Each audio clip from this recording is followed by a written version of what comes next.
Apata Uyesatainment TV, your #1 birthday RNL. Please don't forget to subscribe to our YouTube channel for more videos. We love you.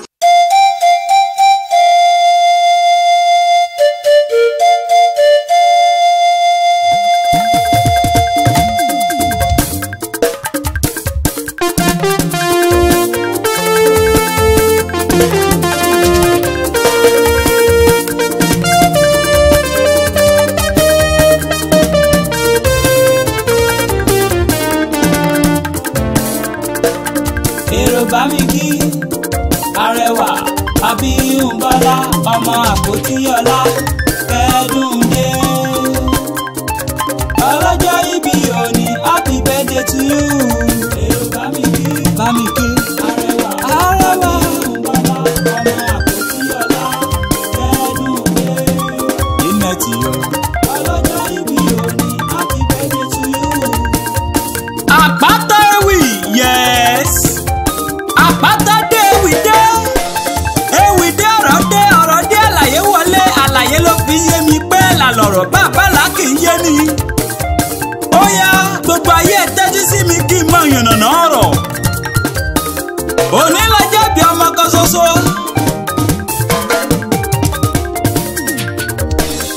Òní lọ́jọ́ bí ọmọ kan ṣoṣo bí ẹgbẹ̀ẹ́dọ́gbọ̀n ọmọ Abímbọ́lá àpótí ọlá ní í jẹ́. Ó rẹwà ó níwà ó lẹ́wà. Akẹ́dùnmé onílárí onítẹríba ìwà ìrẹ̀lẹ̀ rẹ̀ kú láwùjọ wí tẹnu kọ́ tètè bọ̀ọ̀lì kọ́ ó níwà tútù bí àdàbà. Abojú dédé bíi dédé ẹjẹ́ yẹn lọ́nà bẹ̀rù torí bí n bá mẹ́nu lé mi ò ní dákẹ́ ká mọ́ purọ́ ká mọ́ ṣèké ó rẹwà ó pọ̀.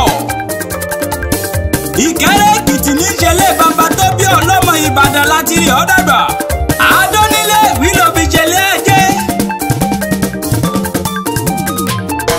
Ó yá gbẹ́sẹ̀ járe lé bàbá tó bí ọlọ́mọ. Ìlú tó jagun ṣẹ́gun ọ̀pọ̀ ìlú. Ìlú tí ò jẹ́ forí balẹ̀ bá lágbára ká lágbára àràbàtà ríbitì àríbitì rabata ìlú. Ìlú tó tẹ̀lé sàárín àwọn òkè tó lóṣù tá àtọ̀rọ̀ lè wá ń bẹ wà kún. Ìwọ gangan àní ìwọ gangan lọmọ olókè méjì takọtabo Ìkẹ́rẹ́ Èkìtì lè jẹ́ bá. Àwọn kan ní Èkìtì olókè méjì tó jó sórí ara wọn èyí ò gbé sórí ara wọn ọ̀tọ̀ọ̀tọ̀ ni. Olóṣù ta lọ́rùn kẹ́rẹ́ ọ̀rọ̀ lẹ̀ ń bàbá òkè. Abímbọ́lá ìwọ lọ́mọ àbágbàmí èyí gbàmí ẹ̀gbàgbà fíàfíà alápá fọ́ọ̀rì. Ǹlẹ́ o Janet ọmọ ojú kèé bojú lẹ́rù ọmọ ẹkùn ọmọ ẹrù kúlùjì.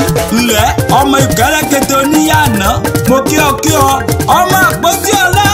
Ó sọdún èyí ó sẹ̀mí yìí sí i. Ó ní rárìnrà ọmọ aráyé ò ní bínú rẹ orí rẹ ò ní burú ò ní sọ̀fànù. Ayé ọmọ fọyàyà ṣe ti yẹ ò ní pàìsàn ló gbà.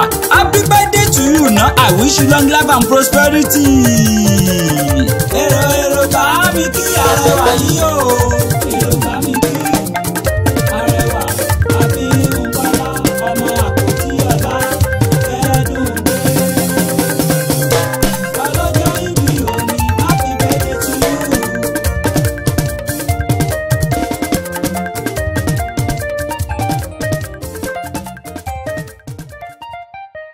Thank you for watching our video and follow us on Instagram, Twitter and Facebook at Apata Ewi. Please don't forget to subscribe to our YouTube channel for more videos. We love you.